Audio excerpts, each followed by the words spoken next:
جہانے پر پہنچ گئے کہ قرآن کے پڑھنے والے اور قرآن کے پڑھانے والوں کو ذلت کی نگاہوں سے دیکھ رہے ہیں،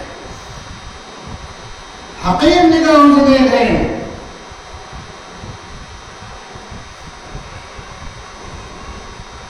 یاد رکھو میدان حشر میں اوقات سمجھ میں آئے گی کہ پڑھنے اور پڑھانے والوں کی حیثیت کیا ہے میدان حشر میں،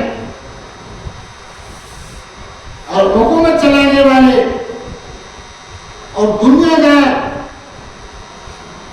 اور کھیتیوں میں ملوث اور کاروبار میں ملوث، وہ بھی اپنی آنکھوں سے دیکھیں گے حشر کے میدان میں۔ اس لیے ہماری ذمہ داری ہے کہ علم کی طرف متوجہ ہوں۔ ہم کہاں سوئے ہوئے ہیں، کہاں کھو ہوئے ہیں۔ آخری موقع پر نبی پاک صلی اللہ علیہ وسلم نے بالکل آخری حج ہے، اس کے بعد آپ نے کوئی حج نہیں فرمایا، اس حج کا نام ہی حجۃ الوداع ہے۔ اگر تم نے نبی کا ایک بھی طریقہ سیکھا ہے، قرآن کی ایک آیت تم نے سیکھی ہے، قرآن کا ایک آیت تمہیں معلوم ہے، تو دوسروں تک پہنچانے کا آرڈر جناب رسول اللہ صلی اللہ علیہ وسلم نے دیا ہے۔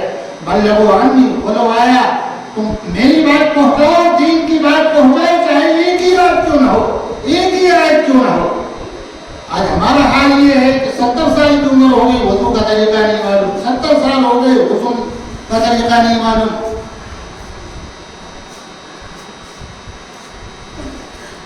یہ ہمارے حالات ہیں۔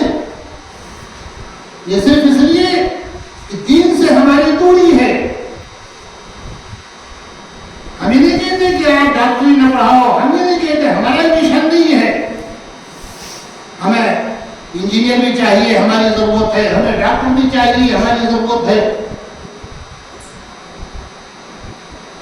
فلسفے والا بھی چاہیے، ہماری ضرورت ہے، لیکن تمام ضرورتوں سے اہم ضرورت یہ ہے کہ ہمارے اندر دین ہو،